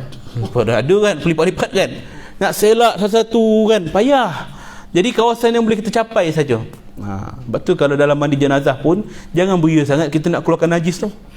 Ini siapkan dekangkang orang tu kan, dia cuba jenis ada lagi najis ni kan, tekan pun jenis tekan. Ya Allah, buat macam buat roti canai. Jenis sahab kan. Janganlah beria sangat. Kita bukan nak keluarkan najis dalam perut tu, yang kat luar tu je, kat dubur tu kalau ada. Ni tergamak kadang-kadang masukkan paip kat lubang tu, senang start keluar habis kan. Sebaik mayat tu tak boleh bangun. Kau bangun dicekik orang tu kan, kau ingat tak sakit kan. Jangan kita seksa mayat ya.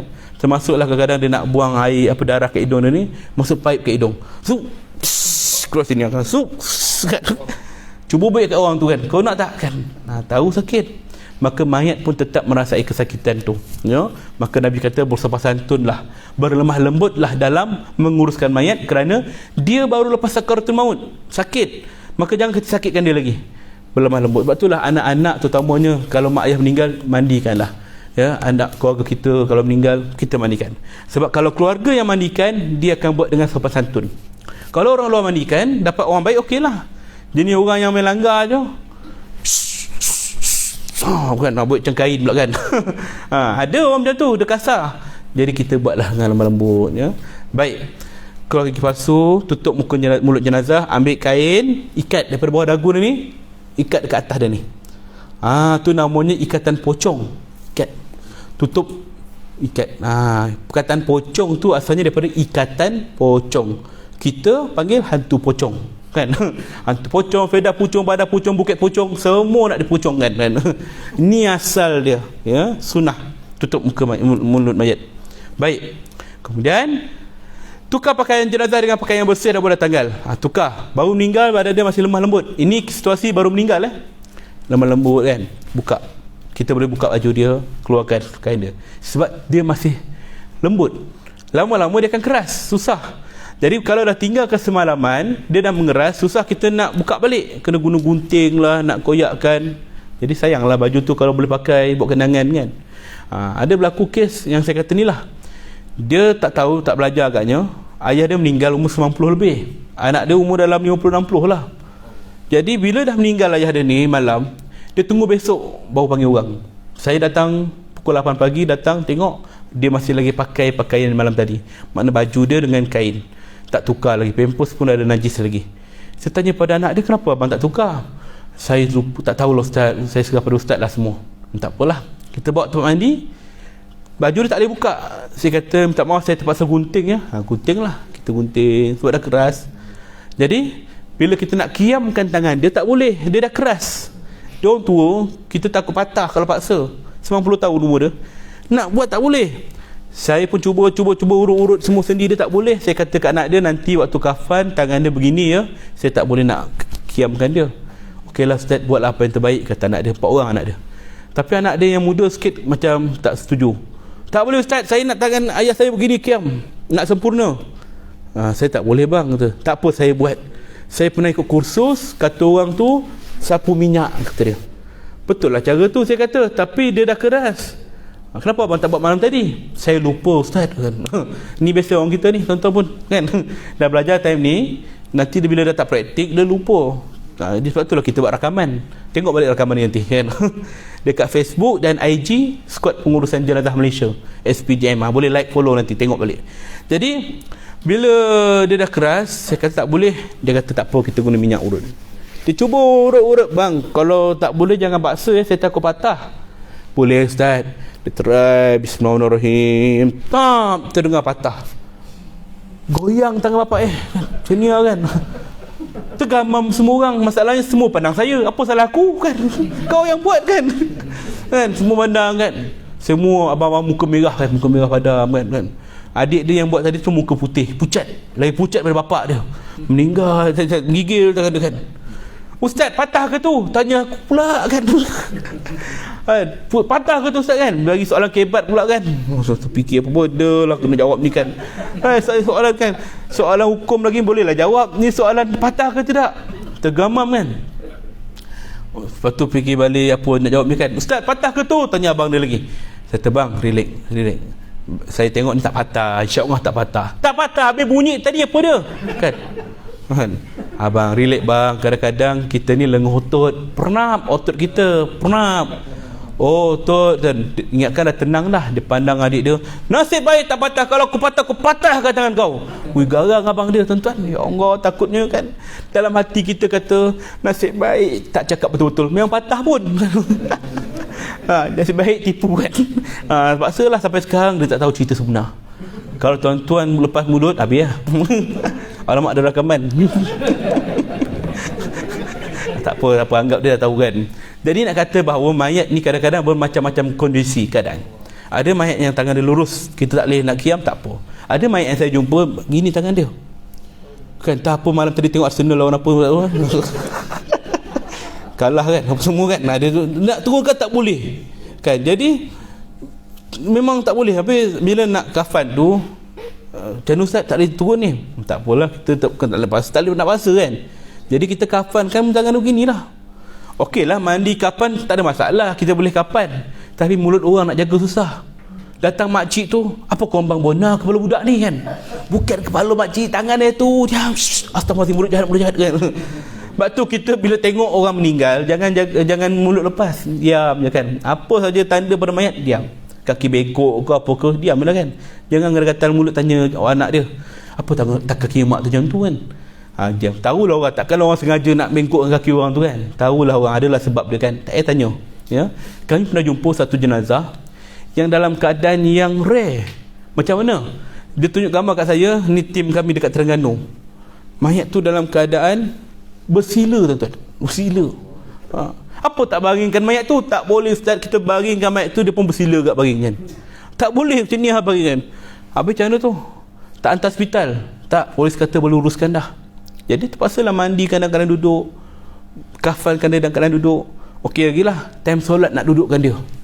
Bayang tuan-tuan, Allahu Akbar, dia duduk mana itu. Seram tuan-tuan. Tapi itulah keadaan mayat yang kita akan jumpa bermacam-macam kat luar sana kan. Dan bila kita jumpa mayat-mayat begini, kita pun kena istighfar, ya Allah, kita punya nasib pun tak tahu macam mana kan. Tak tahu. Kadang mayat-mayat reput, bau busuk. Saya selalu pesan pada saya tim, jangan kita bagi tanda-tanda yang kita tak selesa kan, muntah kan. Memanglah busuk, bau mayat ni lagi busuk daripada bau bangkai. Itu hakikat diri kita. Jadi ada tipsnya, bila nak uruskan mayat yang busuk ni kan, kita akan lawyer tekak. First time nak bau, tak tahan lah. Kalau orang luar, boleh kita lari, kau uruskanlah, aku tak nak, tak boleh. Tapi kalau tu keluarga kita sendiri, orang cari kita, mana anak dia tu, mana waris dia, mari sini, tolong angkat mayat. Tergamam kita nak angkat mayat tu kan. Jadi tips dia ialah jangan acah-acah masuk. Macam tu acah-acah masuk macam mana? Contohnya dia meninggal dalam bilik kan, jangan kita masuk bilik tu keluar balik tarik nafas sekali, bismillahirrahmanirrahim, sekali lagi, keluar masuk, dia akan loya, dia akan muntah, confirm kan. Jadi tips ni lah, masuk bilik tu jangan keluar, kau boleh tutup pintu, kunci, jangan bagi kita keluar kan. Nak lari tak boleh kan, sedut dalam bau bilik tu, berari mata kan, berkikil, tak tahan dah, terhembus, insya-Allah dia boleh terima, jadi kita boleh terima bau tu. Ini tipsnya kan. Ingat dia tuan-tuan, hidu bau bilik, jangan hidu bau mayat. Tu pandai nama dia kan. Hidu bau bilik tu suasana tu kan. Ya. Kaedah lain mungkin kita boleh sapu minyak cakapak ke apa ke, tu kaedah lain lah ya. Angkat mayat tu, mayat yang reput dia akan licin, kulit dia licin. Sebab kulit kita ada 3 lapis. Bila yang pertama ni, yang kasar ni dah habis, jadi lapisan yang kedua boleh pegang lagi. Tapi yang kedua ni lah, bila kita tarik dia akan tertanggal, macam kita tanggal glove. Glove. Nampak lapisan yang ketiga. Ni yang licin tu. Jadi caranya ialah angkat guna kain, jangan guna tangan macam tu je. Yang satunya, bau mayat kalau melekat kat tangan, seminggu tak makan nasi ada kan. Pakai glove sebaik-baiknya. Kalau tak ada, ambil lah sarung tangan ke apa, kain ke apa, lapik, letakkan mayat tu di atas kain, kita pegang kain, angkat ramai-ramai kiri kanan. Gunalah toto ke apa dekat rumah tu, kain batik ke berikat, angkat kan, guna secure. Jangan guna tangan. Kalau najis ataupun darah apa, air pada badan mayat tu, air tu namanya air mala. Air mala tu sangat busuk. Kalau kena pada baju, susah nak buang bau dia tu. Buang baju tu senang kan. Jadi kita hilangkan dengan cara apa, coverlah pakai apron ke kan, angkat mayat tu itu kaedah kita nak menguruskan mayat reput. Kita tak tahu, mungkin nasib tu datang pada kita, keluarga kita, Allahu alam lah. Jadi kita sangka baik, mayat ni tak pernah minta pun mati macam ni. Kita pun harapan kita janganlah kita mati macam ni. Macam tu kaedah dia, menyusahkan orang kita bimbang macam tu kan. Baik, gantikan pakaian dia, pastikan aurat dia jaga. Kalau perempuan, pakaikan tudung, jangan dibiarkan. Bila buka je muka orang tu, nampak rambut mengerbang. Apa tak pakaikan tudung mayat ni? Tak apalah tu, dia memang free hair kan. Free hair kan. Waktu dia hidup dia free hair tu dia punya pasal. Tapi bila dia mati, tanggungan pada kita. Maka jaga aurat dia, tutup betul-betul ya. Kemudian kiamkan tangan dia, ikat sendi-sendi dia, tangan dia ikat, lutut dia ikat, rapatkan kaki dia, 2 ibu jari kaki dia pun kita ikat, rapatkan. Mana 3 ikatan, tangan, lutut dan juga 2 ibu jari kaki, supaya dia tetap tegak dan lurus ya. Baik. Kemudian letakkan satu yang benda yang sederhana berat. Biasa orang letak apa, gunting kan, dekat atas perut mayat. Dia tak ada masak-masak apa-apa pun. Kalau kita tengok kat mana-mana ada orang letak gunting, ni apa salah letak gunting ni? Ni mesti kurafat ni kan? Tak kan? Itu untuk mengelakkan perut mayat itu kembung, angin masuk. Jadi letakkan benda yang sederhana berat dekat atas perut mayat. Tak semestinya gunting. Nak letak telefon pun boleh, nak letak remote aircon pun boleh. Apa-apa sahaja benda yang sederhana berat. Tapi janganlah yang tak logik. Laptop ni boleh lah kan, jangan. Yang sesuai. Tapi kenapa orang biasa letak gunting? Kerana nak mudahkan tukang mandi mayat. Dek, ada gunting tak ke rumah ni? Tu kat perut mak tu, senang dia capai. Itu saja, tak ada maksud lain kan. Kita jauh fikir apalah orang letak gunting ni kan. Sebab dia nak mudahkan tukang gunting kapan tu ya. Baik. Kemudian gunakan wangi-wangian untuk menutup bau badan mayat. Minyak wangi, spray ke apa ke kan, supaya dia wangi kan. Bau kemenyan ke, biasa orang bakar kemenyan, orang bakar bakhor tu kan, bukhor tu kan. Wangi-wangi tak apa, yang penting orang datang selesa, dia tak bau badan mayat tadi. Sebab itulah saya selalu nasihatkan, kalaulah dokumentasi dah selesai, surat menyurat dah selesai, mayat tu bila dah uruskan, terus uruskan. Jangan tunggu besok. Tak boleh besok nak ke bumi, tak apa, kita boleh mandi kafan dulu. Mandi kafan siap-siap.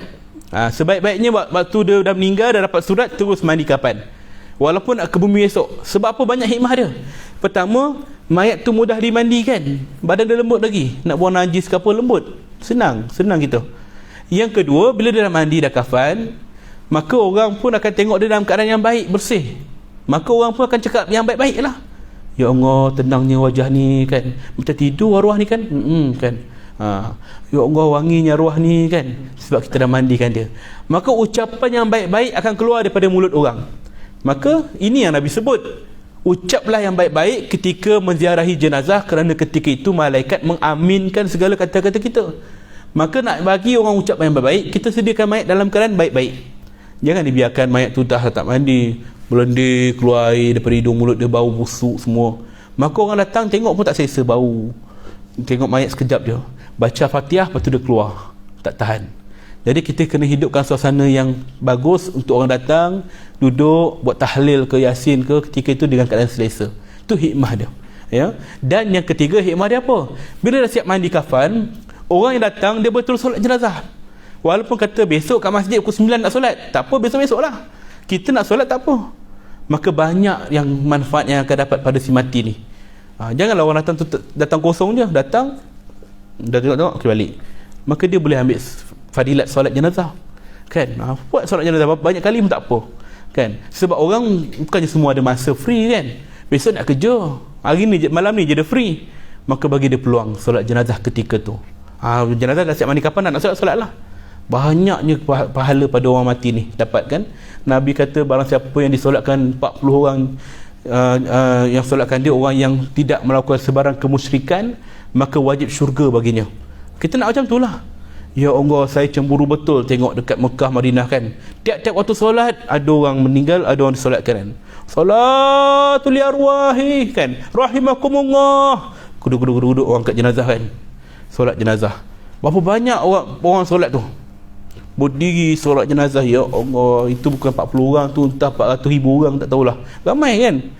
Jadi ini yang kita nak kerjakan. Kalau kita kat sini tak dapat nak ramai-ramai macam tu, mandi kapan awal. Dan tukang mandi ni kena mahir. Kalau ada tanda-tanda bleeding ke, najis keluar ke, pakaikan awal-awal plastik ke, pampers ke, lapik darah tu ke apa, supaya dia tidak mengotorkan kain kafan. Jangan sampai besok tengok kain kafan dah penuh darah. Ni kena pandai lah, kena cerdik lah. Letak plastik, boleh pakai pampers ke, nak pakai plaster ke, tak ada masalah, boleh, mayat tu tak ada masalah. Alright, baik, itu tentang bagaimana pandangan orang yang baru meninggal. Ada soalan? Ada? Baik, insyaAllah kita masuk dalam bab yang baru, dokumentasi berkaitan pengurusan jenazah. Okey, ini penting, ya. Bila seorang tu meninggal dunia, dia kena keluarganya perlu melaporkan kematian itu, kerana itu terkait di bawah akta kematian, akta pendaftaran kelahiran dan kematian 1957, pindaan 2016, yang mana bagi orang yang tidak melaporkan kematian, maka dia boleh didakwa atas sabit kesalahan menyembunyikan kematian. Salah ni, ya. Maka bila meninggal dunia, buat report polis dulu. Kalau meninggal dunia di luar hospital, kalau meninggal di hospital dalam ward, maka hospital yang akan keluarkan surat. Tapi kalau meninggal dunia di luar, sama ada dekat rumah, kat pejabat, on the way nak ke hospital, dekat katil ward kecemasan, maka tu polis punya urusan. Meninggal kat emergency ni, tetap kena buat report polis.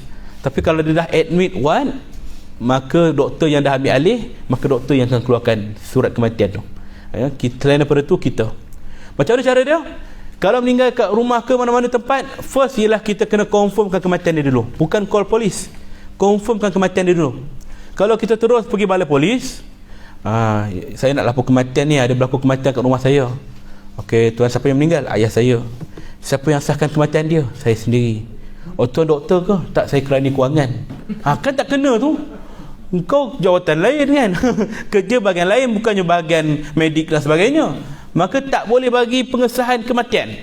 Jadi caranya ialah cuba cari doktor yang berhampiran. Jiran kita kalau ada doktor, ataupun klinik-klinik yang berdekatan. Kalau susah sangat, call 999, dia akan hantar ambulan. Hospital akan hantar ambulan, dia akan cek orang tu. Bila dah confirm meninggal, dia akan keluar satu surat yang mengatakan orang ni dah meninggal dunia sekian-sekian waktu. Maka melalui surat itulah kita ke balai polis untuk buat kematian, laporan kematian, ya. Jangan lupa antara perkara yang perlu kita sediakan ialah iaitulah surat pengesahan kematian yang tadi tu, IC si mati yang meninggal tu, IC kita lah nak buat report polis, dan jika ada sebarang dokumen perubatan, bawa surat-surat doktor dia, kad sakit dia tu bawa, supaya bila ditanya sakit apa arwah ayah ni, dia sakit jantung. Oh, ada apa-apa surat tak? Ada ni. Dia memang IJN selalu check up semua. Dia tengok, okey, confirm lah ni 68 dah umur dia ni. Maknanya confirm lah sakit jantung ni penyebab dia. Maka mudah, polis akan keluarkan surat kematian tu pada kita. Settle. Tapi kalau tak ada tanda-tanda, ada dokumen tak? Tak ada. Arwah ni sakit jantung. Oh, macam mana tahu dia sakit jantung? Saya sendiri yang tahu. Cik doktor ke? Tak. Kerana kewangan tadi kan. Tak kena. Kita tak ada hujah, tak ada bukti mengatakan bahawa orang ni memang sakit jantung. Maka akan menyebabkan polis terpaksa hold. Okey, balik rumah dulu, nanti pegawai saya akan datang. Nak tunggu polis datang bukan lama, bukan kejap, lama 2 jam 3 jam kan. Dia check, kalau ada lebih kurang tanda-tanda yang dia ragu-ragu ke tak tahu punca kematian, cik minta maaf lah, kita bawa mayat ke hospital ya. Bawa ke hospital, postmortem. Maka sebab itulah kalau ada sakit, jangan sembunyikan, bagi tahu keluarga kita ya. Jangan terpengaruh sangat dengan drama swasta. Kan sakit tak nak orang tahu, simpan je kan. Kena bagi tahu supaya orang lain tak susah nanti ya. Kalau apa-apa berlaku pada abah ni, surat-surat semua ada kat atas ni, tunjuk kat anak kan. Itu penting ya. Baik, bila dia dah keluarkan surat, maka inilah surat dia, dokumentasi dia ya. Dia ada 2 jenis lah. Satu yang jenis belah kanan tu apa, 3 lapis surat, 3 kopi surat. Namanya permit menguburkan mayat. Yang berwarna putih itu untuk IJN, untuk apa nama, JPN. Kita kena serahkan kepada JPN untuk ditukarkan kepada sijil kematian.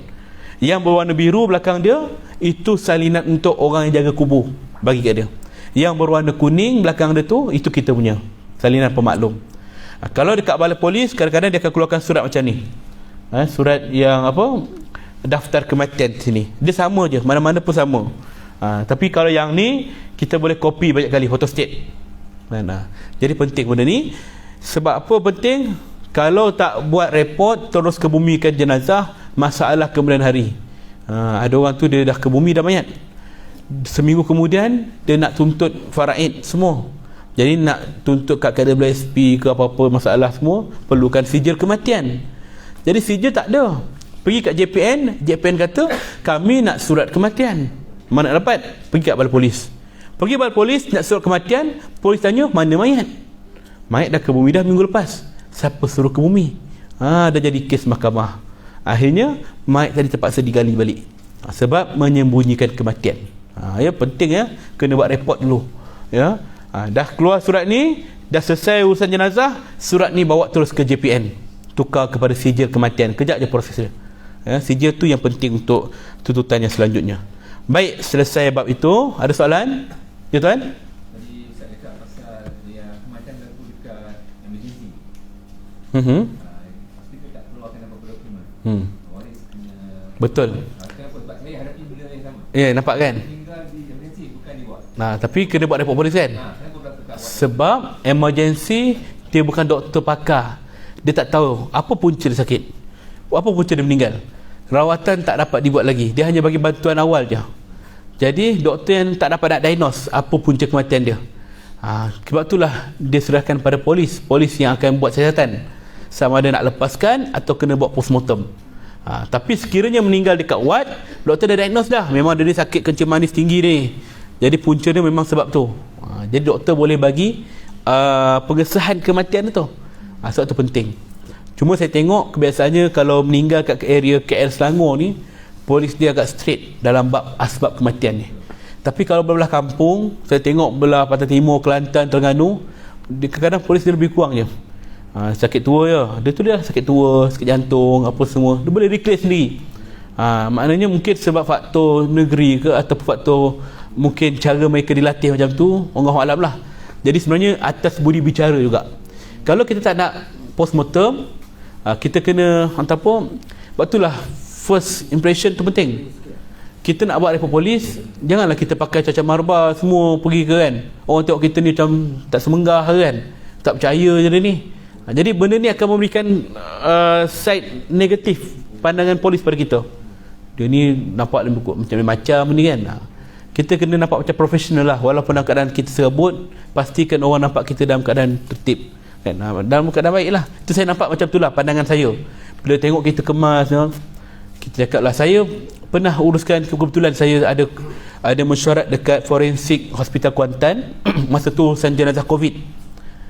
Tengah mesyuarat, saya dapat call pensyarah saya, dulu saya belajar dekat Universiti Islam Pahang. Dia meninggal hari saya ada kat Kuantan tu. Pensyarah saya kata, nak maklum ni, pensyarah awak ni dah meninggal. Ya ke, saya kat Kuantan ni, saya nak uruskan jenazah ni. Saya pun pergi ke rumah dia. Masa tu polis semua tak sampai lagi. Jadi isteri dia macam dah blur. Dia tak sakit, umur dia dalam 46, 47 macam tu. Jadi badan dia agak besar. Polis kata tak ada rekod-rekod. Adalah, tapi rekod dia tak kuat, sakit-sakit biasa je.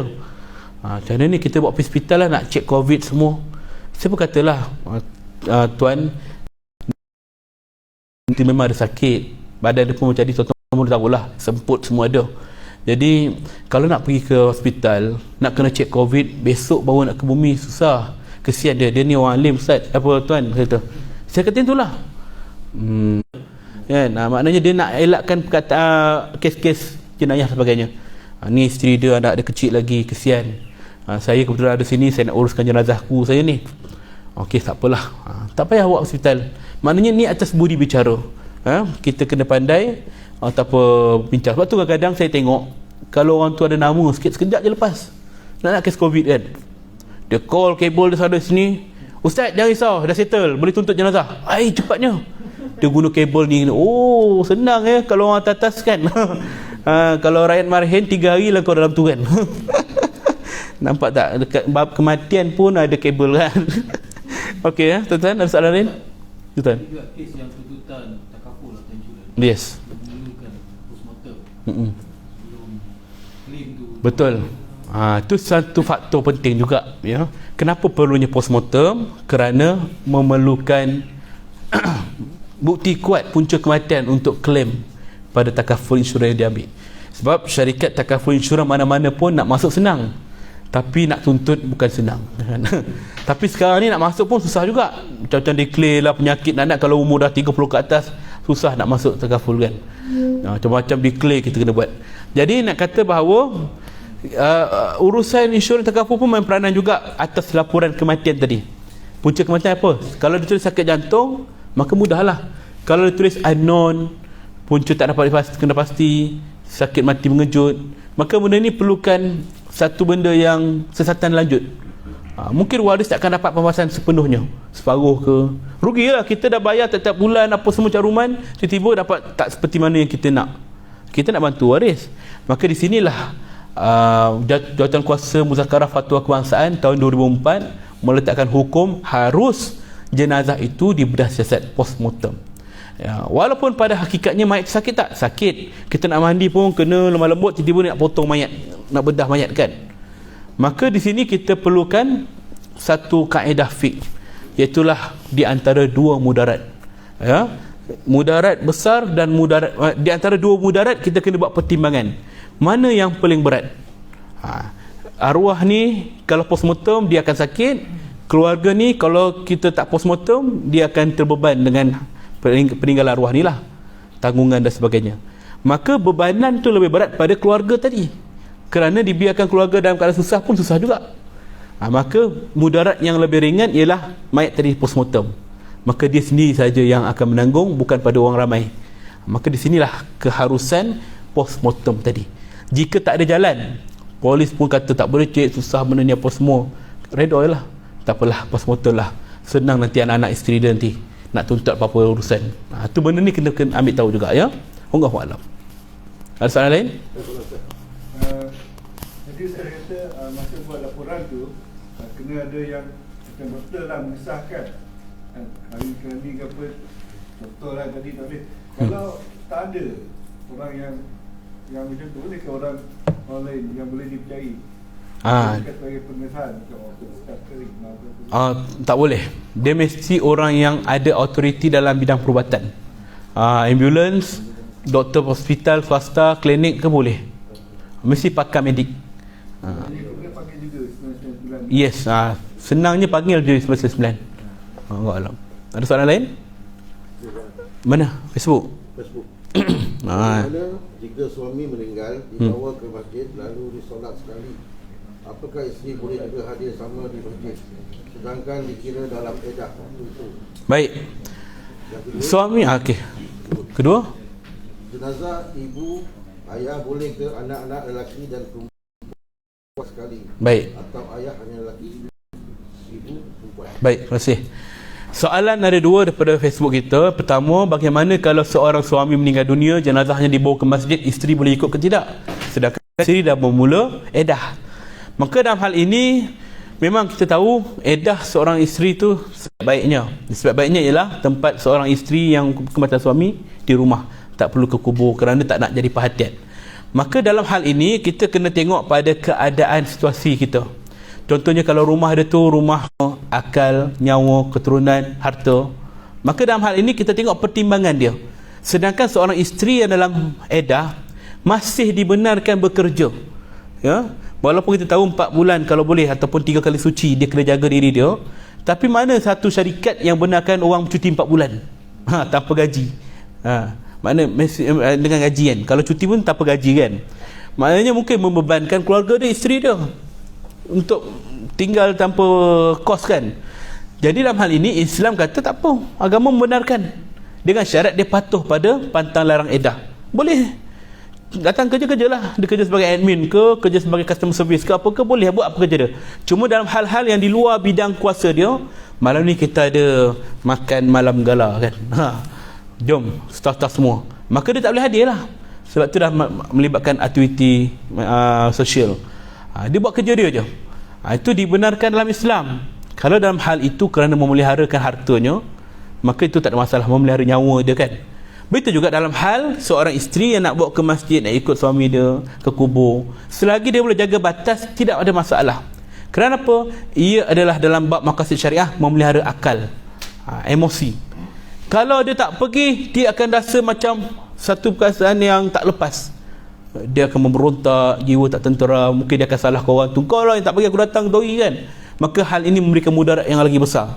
Maka dalam hal ini Islam tidak menghalang isteri ikut ke masjid, ke surau, hatta ke kubur sekalipun, tapi dengan syarat dia kena jaga diri dia, jangan terlalu menonjol.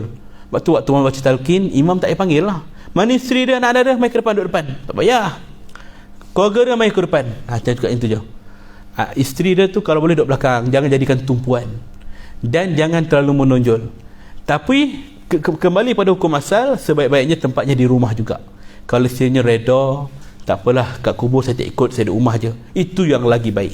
Kena faham kat situ ya. Maka itulah hukum dia. Jika nak pergi, pergilah, tapi dalam keadaan yang tidak menimbulkan fitnah. Yang kedua soalannya ialah, boleh ke seorang anak perempuan mandikan ayah dia? Begitu juga anak lelaki mandikan ibunya? Hukumnya boleh, sekiranya adik-beradik saja yang buat, tak ada masalah. Cuma ada batas lah. Kalau mandikan mak, anak lelaki, buatlah atas badan, kepala dia, tangan dia, kaki dia. Yang bahagian di antara dada sehingga lutut, bagilah orang perempuan. Begitu juga kalau ayah dia, anak perempuan tak payah buat antara pusat hingga lutut, bagi anak lelaki. Itu hukum dia ya. Suami isteri boleh tak? Isteri boleh tak mandikan suami? Suami boleh tak mandikan isteri? Apa hukum dia? Seorang suami memandikan isteri, jenazah isteri, boleh tak? Harus Jawapannya haram, sekiranya isteri orang lain. Ya, terima kasih tuan. Okey. Maka tidak boleh ya. Baru nak sedih, Allah tak boleh mandi kan. Sebab ini pernah berlaku di zaman Rasulullah, ketika Rasulullah dalam keadaan sakit 3 hari sebelum dia wafat. Dia bersama dengan Siti Aisyah. Siti Aisyah melihat suaminya dalam keadaan sakit, Nabi ikat kepalanya kerana sakit pening kepala. Lalu Siti Aisyah ni, dia nampak Rasulullah dalam keadaan sakit, dia pun nak bergurau. Dan gurauan dia ni sajalah nak ngusik Nabi. Contohnya kita lah kan, bang kalau saya mati mesti abang kahwin lain kan. Tu soalan ni bukan kita je kena tanya kan? Rasulullah pun dah kena tanya dah. Kalau saya mati mesti abang kahwin lain kan. Tak payah tunggu awak mati, awak hidup pun saya boleh kahwin. Maknanya kita tahulah hakikat kita kan. Tapi Rasulullah tak membalas gurauan Aisyah radhiyallahu anha ketika itu. Nabi kata, tidak Aisyah, sebaliknya kalau kamu yang mati dahulu, akulah yang akan mandikan jasadmu. Kerana nak menunjukkan Rasulullah lagi cemburu daripada Aisyah. Maka maknanya ulama pegang pada Nabi mandikan Aisyah ketika Aisyah kalau mati dulu, maka itu jugalah memberikan keharusan pada seorang suami memandikan isterinya. Dengan syarat kalau suami dengan anak-anak je lah, Janganlah time tu ada makcik AJK Muslimat, AJK Marhaban, AJK Rewang, dia pun ada, kita tengah. Seseorang lah kita tengah kan. Bahagian di antara dada hingga lutut saya yang buat. Depan makcik-makcik tu. Takkanlah macam tu sekali kan. Biar dalam suasana yang tidak menimbulkan fitnah dan juga tidak menimbulkan kerisauan pada orang lainnya. Baik, okey. InsyaAllah, tuan-tuan, ada soalan lain? Saya langkau masa ni pasal apa? Sekejap lagi saya nak gerak dah. Jadi saya cuba ambil masa mana soalan-soalan tu. Lepas ni kita akan praktikal pada sahabat saya. Ada soalan last mungkin? Okey. Ustaz, macam mana Ustaz sekiranya ada seorang perempuan yang meninggal, lepas tu tak ada perempuan tak ada orang nak mandikan dia, perempuan. Yang ada ni lelaki ajnabi. Okey, baik. Macam mana nak buat? Boleh kata Ustaz lelaki tu Dia situasi yang mengatakan tak ada orang perempuan ni ialah berlaku sekiranya kita tercampak dalam sebuah pulau. Kan? Tak ada penghuni. Tapi kalau dalam negara kita ni tak ada orang ni AJK yang menguruskan jenazah, tak ada. Kan? Maknanya kat kampung kita tu AJK tak ada, pergi bercuti. Jadi tak ada orang perempuan nak mandikan jenazah ni kerana faktor tak ada orang yang nak mandikan dia. Padahal orang perempuan lain ada. Maka dalam hal ini tetap haram kalau orang luar mandikan jenazah dia lelaki. Kalau lelaki lah yang mandikan dia. Ya, kena ikhtiar lah. Bagilah kampung sebelah, cari orang lain, banyak lagi orang lain kan. Melainkan dah tak ada orang langsung kat padang pasir, kita je dengan dia. Terpaksalah uruskan dia. Itu pun ulama kata jangan buka pakaian, mandikan dalam keadaan pakaian dia ataupun bersihkan sekadar lalukan air. Terus kalau ada kain, kalau tak ada, dengan pakaian tadi itulah kita solatkan jenazah dia dan terus kebumikan dia. Ada batas-batas ni juga. Wallahu a'lam. Okey, insya-Allah. Apa syarat orang yang mandikan? Ada Islam, dia terbalik ke apa? Syarat nak mandikan dia tu Islam lah. Satunya Islam, dan juga berakal. Bakal tu maknanya dah balik lah. Dia dah boleh fikir mana baik, mana hukum haram semua. Dan juga boleh menjaga keaiban, jaga rahsia. Sebab orang yang mandi mayat ni dia kena jaga rahsia lah. Apa benda yang keluar daripada mayat, apa benda-benda yang tak sepatutnya, jangan share. Ni keluar daripada bilik mandi, ya Allah, mayat tadi kau tahu gini diamlah kan. Kena jaga. Orang bukan Islam boleh tak mandikan jenazah Islam? Boleh, tapi mesti bersama orang Islam yang mengetahuinya. Contohnya, mak dia masuk Islam, anak tak masuk Islam lagi. Anak-anak nak mandikan mak dia sekali, boleh, pagi masuk. Kita lah orang Islam yang kena guide. Okay, kita nak mandikan cara Islam begini-begini, kena terangkan. Macam tu ya. Wallahu a'lam. Ada soalan mungkin last? Ada? Tentang itu isteri tadi kalau suami memang kata dia boleh pergilah, tapi kalau kata untuk kata adik-beradik dia meninggal, tapi dia boleh tak ziarah untuk melihat ni? Ada kes dia tak boleh pergi ke kan? Kalau adik-beradik meninggal maknanya waktu suami dah meninggal. Ya, kalau mana suami dah meninggal dulu, lepas tu kemudian adik-beradik pula meninggal. Dia dah tempoh edah. Maka dalam hal ini berbalik pada tadi, selagi dia tidak menimbulkan fitnah, dia bersama keluarga dia, tak ada masalah. Kenalah tengok kan, macam adik-beradik kita meninggal kan kat kampung, kita kata saya dah edah ni kan. Islam tidaklah terlalu kejam macam tu. Pergilah dengan anak-anak kita, sekadar nak tengok, kena balik lah. Maknanya janganlah berewang, okey lah dah kat Terengganu ni, mari kita pergi kat pulau. Contoh kan, tak boleh lah kan. Bercuti pula time tu kan. Maka sebaik-baiknya waktu tu dia mendiami ke rumah dia, tapi dia keluar sebab tertentu saja. bukan pasal anak dia tak bagi kan, anak dia tak benar kan. Tu kadang-kadang masyarakat kita tak faham. Dia sekat betul, mak tak boleh mak, ayah baru meninggal, padahal yang meninggal tu kakak dia ke adik dia ke kan. Dia tu kata Islam ni dia menjaga segala hal, termasuk akal tadi. Siapa yang boleh rawat kecederaan emosi mak dia tadi?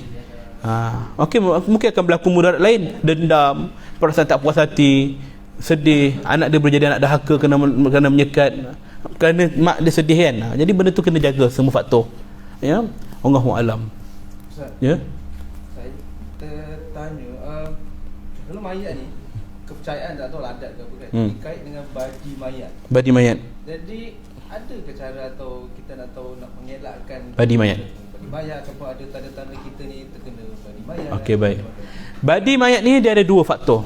Pertama kerana unsur gangguan makhluk halus, kedua kerana masalah faktor kebersihan diri.